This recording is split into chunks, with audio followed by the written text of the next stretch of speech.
Hvorfor tror du, at nogen har svært ved at acceptere hinandens religioner? Det gør de, fordi de ikke har så meget viden om den andens religion. Altså, især hvis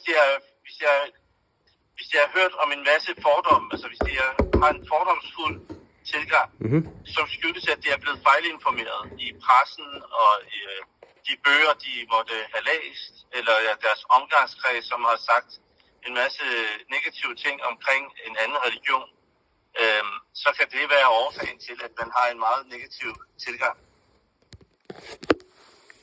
Ja. Ja, så har vi spørgsmål 2 her. Hvordan kan troende fra forskellige religioner arbejde sammen for at skabe fred og harmoni? Altså, jeg tror, at i alle religioner, der er der nogle principper og nogle værdier om, at man skal behandle andre ordentligt. Så hvis man egentlig bare følger sine egne religiøse værdier, og i stedet for at politisere det hele, det vil sige bruge religioner som en slags redskab til at skabe afstand til andre. Hvis man gør det rigtigt, så vil man ikke havne i sådanne situationer, hvor man så vil der være mulighed for, at religiøse mennesker, de rent faktisk, på trods af, at de følger forskellige religioner, arbejder på det samme, for at man i forskellighed kan leve i fred og fordragelighed med hinanden. Ja, så har vi de 3. spørgsmål her.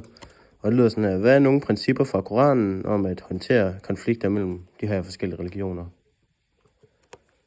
Jamen, der er en meget klar princip om, at man skal indgå i dialog med kristne. Nu altså meget konkret i Koranen, så står der, at med kristne og jøderne, det vil sige bådens folk, som er kristne og jøder,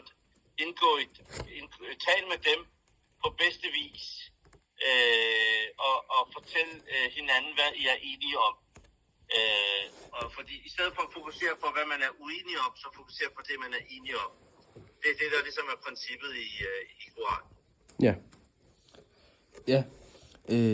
Hvordan kan man som imam opmuntre til tolerance og respekt over for andre trosretninger? Det kan man gøre i forbindelse med, at man for eksempel, når man ugentlig holder fredagsbøn, og så holder en prædiken i forbindelse med fredagsbønnen, eller i forbindelse med, at man deltager i forskellige arrangementer, hvor der er forskellige muslimer, der lytter til en, at man kommer med de her positive budskaber om, at man skal fokusere på det,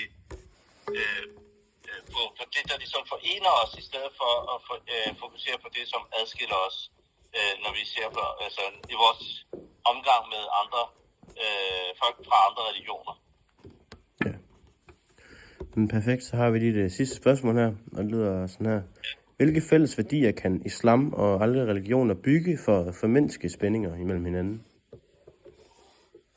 Jamen, det er værdier som at behandle andre med ordentligt, ligesom man ønsker at blive behandlet ordentligt selv. Hvis bare det princip, som de fleste religioner har, var noget, som man tog alvorligt i alle religioner, altså i alle religiøse grupper, jamen så vil netop være grundlag for, at man mindsker spændinger mellem de forskellige religiøse traditioner. Ja. Jamen det var det, vi havde. Mange tak for din tid. Ja, Det er rigtig stor pris på. det. Jo, tak.